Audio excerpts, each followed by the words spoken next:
Přátelé, je to tady krásné dobré ráno, 6 hodin a 37 minut právě teď a my To jsme už se tady, je tolik. my jsme se tady řezali celou dobu. To už je tolik. Protože Honza se změnil kvůli rannímu nátěru a prohnaný sázce minulý týden v opravdovou uklízečku ze zimáku. Ano, já jsem Libuška Brzníková ze 4. okrsku a na zimním stadionu v Kladně uklízím už 103 let. A my teď budeme podporovat takzvaný voyeurismus, takže prosím vás, jestli máte přístup k internetu, jste doma nebo už jste dokonce třeba v práci, Já jsem tady teď. už za pár okamžiků mrkněte na www.radio-relax.cz.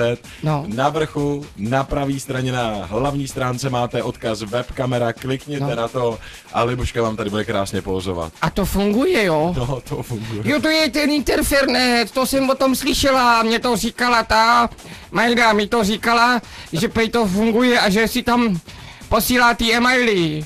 No, já jsem potřebovala vy-emailovat doma izbu, jo, spižírnu jsem chtěla vy-emailovat, tak jsem šla do toho obchodáku a říkám, prosím vás, já bych jsem chtěla nějaký ty e-maily, a oni mi řekli, že si mám prý pořídit nějaký seznam. Já jsem řekla, ale já nechci žádný seznam, mně stačí normálně barva okrová a že bych to celý jako vybalovala si sama.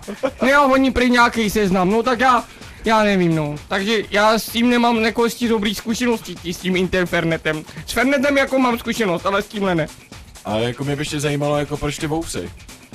No tak já mám předky v Itálii. A tam prostě to, jako na to moc jako nedbáme, no. Já jsem chtěla jít na tu manikúru na ksicht, jo? Ale prostě zatím ještě na to není. Víš, kolik je na zimáku bordelu? To je potřeba všecko uklidit, já jsem tam na to sama. No. Takže tak, no, akorát jsem si nestačila namazat nohy a mám jej suchý, mám tam tu celuloidu. Ale to je důležitý, prosím vás, tak Libuška alias Honza nebo Honza alias Libuška má Origoš brusle dneska na sobě. No jistě. Já vám řeknu, že ten koberec dneska pro naši Libušku tady místní, jo, v rádiu, já ji to nepřeju. No, já jsem si tam dala kolečka, aby se mi už šetřila práci kolegyní. Tak přátelé, www.radio-relax.cz, odkaz webkamera, jdeme na to. Dáš si česnečku? No. Tak jo. Michal a Honza, ranní jam. Na relaxu.